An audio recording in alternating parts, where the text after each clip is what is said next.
Hi everybody, this is Kayleen, aka the Swamp Witch. Today I am going to be doing a tag. I'm going to be doing the My Makeup Journey tag. Thank you all so much if you watched my first video that Get Ready With Me and liked or subscribed or commented. I think I'm up to 6 whole subscribers. No, I think it was 8 when I checked it this afternoon, which is like wild to me. Maybe we can get it to 10 after this. I don't know. It's kind of awesome. I am going to be doing the My Makeup Journey tag, which was created by Annette from Annette's Makeup Corner. And Annette is actually one of the channels that inspired me to create my channel. I just really love her like super unique, colorful style. And as I mentioned in my previous video, I've been wanting to create or to start a channel for years, like years and years. I've been a fan of the YouTube beauty community since 2010, and I always thought that it wasn't something that was like available to me. Like in the last few months, I've discovered a lot of smaller beauty YouTubers, people that are just like more like me. So it made me think like, oh, I could do this too. So I figured since this is my second ever video, I can tell y'all a little bit more about me and my history with makeup. So without any further ado, let's go along with the tag.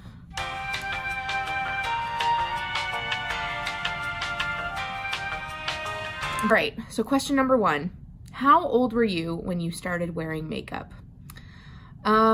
I feel like I was probably in junior high when I started wearing makeup. I remember playing with makeup a lot earlier than that.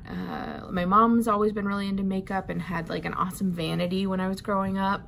And my aunt, actually, when I was a kid, she worked a lot at makeup counters. She worked for MAC and she worked for Estee Lauder and Lancome, I think. And she would always bring me like unused testers that they just like weren't gonna use to play with as like my play makeup. I think that probably is the reason that I love makeup now, even though I had to go through like a pretty awkward phase to get there, which leads me to question number 2, which is, have you ever gone through any makeup phases you look back on now and think, what the fuck was I doing? Yeah, most of junior high. And I went to a Catholic school, so I really wasn't allowed to wear a lot of makeup. For school dances and things, I do remember there being lots of like frosty eyeshadow that was just all over the lid and nothing else. No depth, no contour, nothing in the crease. I didn't know what a crease was, didn't know what a brow bone was. It was just frosty eyeshadow, probably in like lavender, and a lot of gloss. And then in high school, I don't think I really did anything except for just circle my eyes in black eyeliner. You know, just wanted to be different and go to Rocky Horror. Actually, it wasn't until I graduated college that I really figured out like what makeup was and how I could make myself look good. Question number 3, have you ever been in a makeup rut where you did the same look for a very long period of time? Oh yeah, oh yeah. I feel like I definitely did that probably even just like 3 or 4 years ago. I was just super uninspired and also kind of depressed and just stressed and just not very happy with where I was in life. So, I mean, I didn't do makeup hardly ever. I was just like I did not take any kind of like pride in my appearance at all, and just kind of like was just trying to get by and survive, which is fine. Like we all go through those phases, I think. But when I did play with makeup, it was just like neutral eyes, maybe a red lip. Maybe that was like that was the only like statement I knew how to make, but it was always like the same damn look with the Kat Von D Shade and Light palette every damn time for, I want to say like 2 years before I rediscovered all my like color loves. I think I was afraid for a while to actually like be vibrant and colorful, even though that is what really got me into makeup. But I think it was just like the job I had at the time and the way I felt about myself and the city I was living in just wasn't conducive to a lot of creativity. Question number 4, what was your first high-end purchase? I have it still. It is 8 years old, but I'm never throwing it away. Hold on. The Naked palette, which I'm sure is a lot of people's first purchase. I got this, I think it was the summer of 2010 when it was released.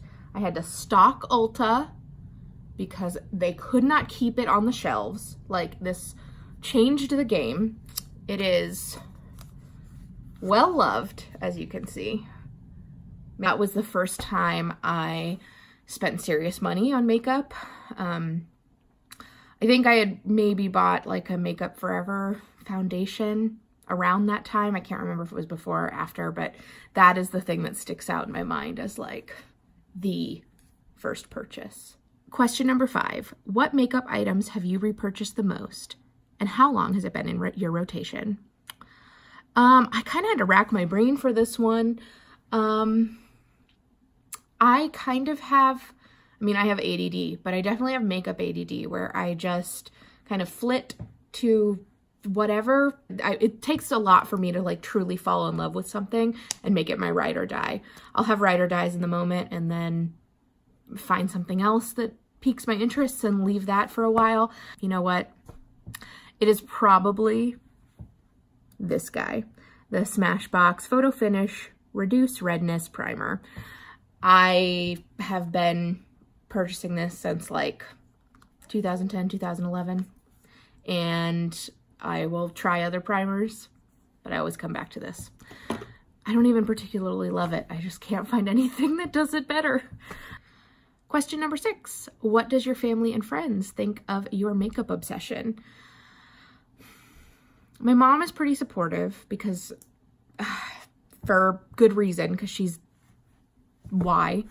I feel like a lot of my like friends, coworkers don't get it. Like, they're not mean about it or they don't make fun of me for it, but they just don't see why it's anything to care about. Or, you know, I really am the only person in my office, I think, that really like wears makeup, you know, wears fun colors or things like that. So, yeah, I feel like people in my life are pretty supportive, even if they don't understand, which I do appreciate.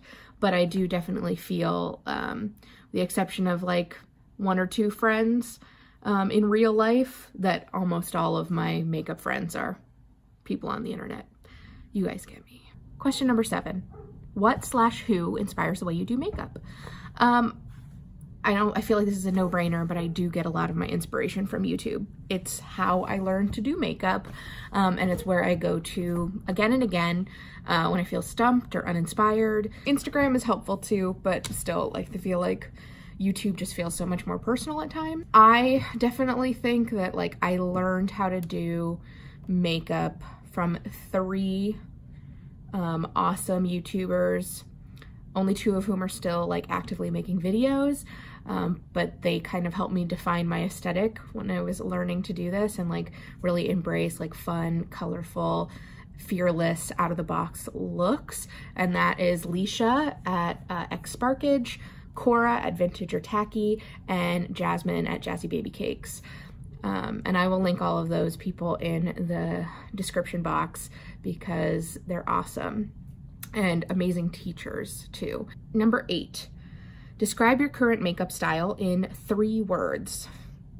This is hard. I feel like current, I'm going to speak very currently.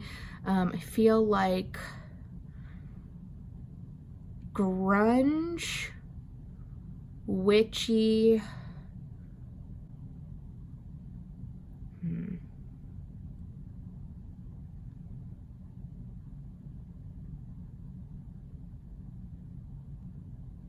colorful, grunge, witch. That's gonna be it. Those are 3 words that I think would describe it, even though today is kind of like more on the grungy, witchy side than the colorful side. Man, a year or 2 ago, I wouldn't have been caught dead with a smoky eye or putting a dark shade on my lid. Number 9, what pushed you to start your YouTube channel? Well, I just started it, like literally 2 days ago.